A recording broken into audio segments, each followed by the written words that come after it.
All right, good morning. Where's all my early birds at?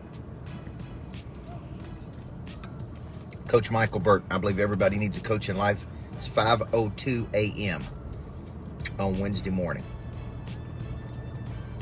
And I am headed to the airport to fly to Houston, Texas. Hope everybody's doing great out there. Almost every day, I feel committed to coming on here and giving you a word. I've been coaching people since I was 15 years old. I'm 45. I'll be 46 this year. That gives you a lot of data, folks. A lot of data to spend time with, observe patterns, see what people struggle with, man, it just gives you a lot of chance to see a lot of things, just to be honest with you.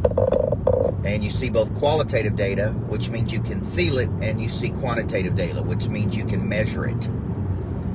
So I've got a message for you this morning. I know it's hard to see because it's real dark, but I got a message for you this morning on conflict.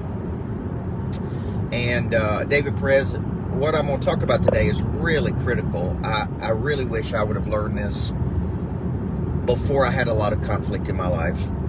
But several years ago, I had, some pretty rough conflict with people that I trusted, people that I thought had my best interest, people that had been nice and friendly. And, when things didn't quite go the way they anticipated or I anticipated, I had my view of how to solve that conflict, which is to sit down and work it out, right? They had their view of conflict, which wasn't to sit down and work it out. So at that time in my life, because I was experiencing this conflict, I'm like, okay, how do I deal with this conflict? Because conflict is a part of life. And so I began studying third alternative thinking. I began looking at what the Bible said about conflict. Like I said, I began studying what's called the third alternative by Covey. And I saw some clear ways of how I didn't want to handle conflict, right? And how I didn't want to be when I had conflict in life. If you do anything big, there's going to be conflict. There's going to be people that don't like you. There's going to be people that are real negative toward you. There's going to be people that are just flat out mean to you. There's going to be people that just wake up and want to see you fail for really no reason other than something that may be going on with them. It's going to be part of life. So I made up my mind a couple key principles that I want to share with you this morning. One, how you handle conflict either opens the door to future possibility or it closes the door to future possibility.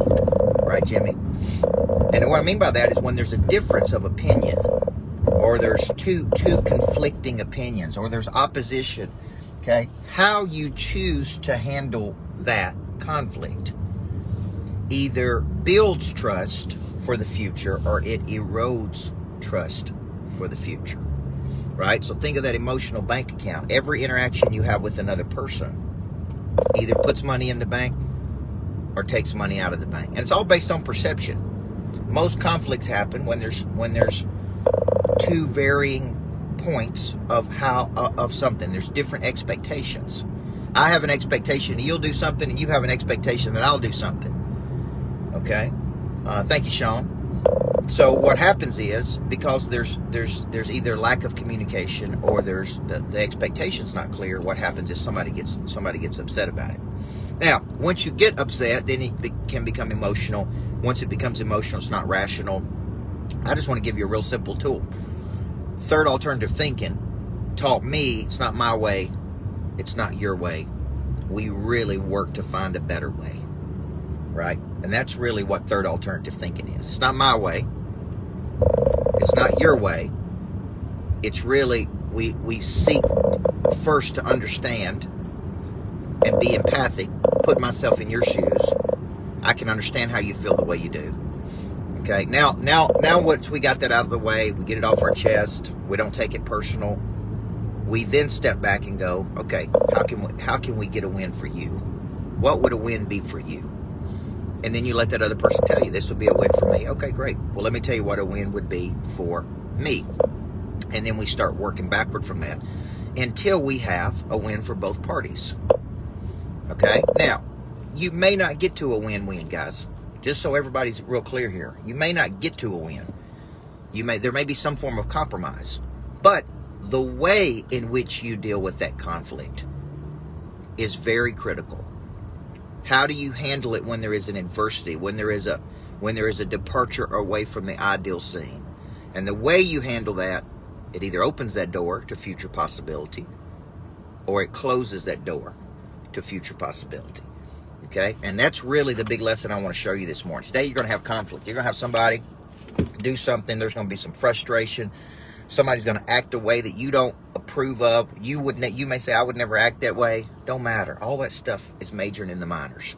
What matters is, do you use the conflict to build the relationship or erode the relationship? And I'll finish with this as I get in here to the airport. If the relationship is important to you, and I think all relations are important in some way, on the other side of the conflict could be a deeper intimacy with the other person if you can just fight through this. Okay? So remember, we don't want to get emotional. Big time people of interest don't get emotional. Every now and then they're under pressure and they blow off, or they blow off some steam, or they don't handle themselves correctly. We don't want to get emotional. We want to remain calm. We want to keep our composure. We want to ask not why me, but what's this trying to teach me? What was my contribution to this adversity? Okay? Then we got to get stable. Then we got to get some help. Like, how do we get help and work this out? And then we got to get busy, folks. And we're not going to let our past hold our future hostage. Most likely the conflict is happening because of something happened in the past. And now we're allowing that past to affect our future. So, how you handle conflict matters. On the other side of conflict could be a deeper intimacy if you'll fight through it. Don't take it personal, right? Don't take it personal. Sometimes personality styles blow up a certain way. But just remember how you handle the conflict. It either opens that door to future possibility or it closes that door. It either builds trust or it erodes trust. These are tactics and strategies and thought patterns of big time people. And how you handle pressure is very important to this equation. So, Houston, Texas, I'm coming for you, baby. You guys have a great day. Everybody needs a coach in life. I've got Person of Interest on Friday. I'm excited about it. I'll be in Houston, Texas tomorrow for Takeover Texas, a big real estate event. And then I'll be in Fort Lauderdale on Saturday. I hope to see you, man. Come see me. Reach out to me. DM me. I'd love to meet with you or connect with you.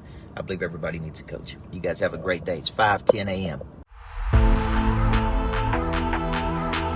Being coached by Coach is one of the best decisions that I've made. I'm making 3 times more money than I was before working with him. Coach has this energy that when you leave, you feel like you have just started on the best and newest venture ever. He broke it down from the A to the Z. Great material, amazing guy. Plan on being here the following year as well. This guy operates at a whole nother level of greatness. His legacy selling system, $1 Million Follow-Up, and becoming a person of interest systems and methodology has taken me to a whole nother level in my life and in my business. I find Coach very humble, but he's also very direct. And when he looks at you, he's looking right into your eye, and he believes in what he's doing, and that gives me the confidence to believe in what I need to do. A coach is to get you to perform and execute at a much higher level, and I'm super excited to have Coach Bird in our business and my life. I have the utmost respect for Coach because what he gives us, he's walking in his own life, and he makes that transparent test. So I get chills when I talk about him like I'm getting right now. Coach not just talks it, he walks it. He lives it, his team lives it, his people here. You feel it when you walk into the room, you can tell. It's organized, it's structured, it's intentional. Every single time it reactivates my prey drive, makes me want to be just more and more a part of getting that content internalized for myself and also getting that out to my team. Something magical about being coached by Coach. You know, he looks you in the eye, he tells you maybe not always what you're looking for, but he tells you exactly what you need to hear. He taught me how to structure my system, taught me how to structure my business, taught me how to sell on my beliefs. And I'm telling you, if you have any reserves, if you're second guessing, should you come and get around Coach, you don't need to think no more. You just need to take actions and trust your instincts, because getting around Coach in this environment and his energy will take your game to that next level, take your thought process to that next level.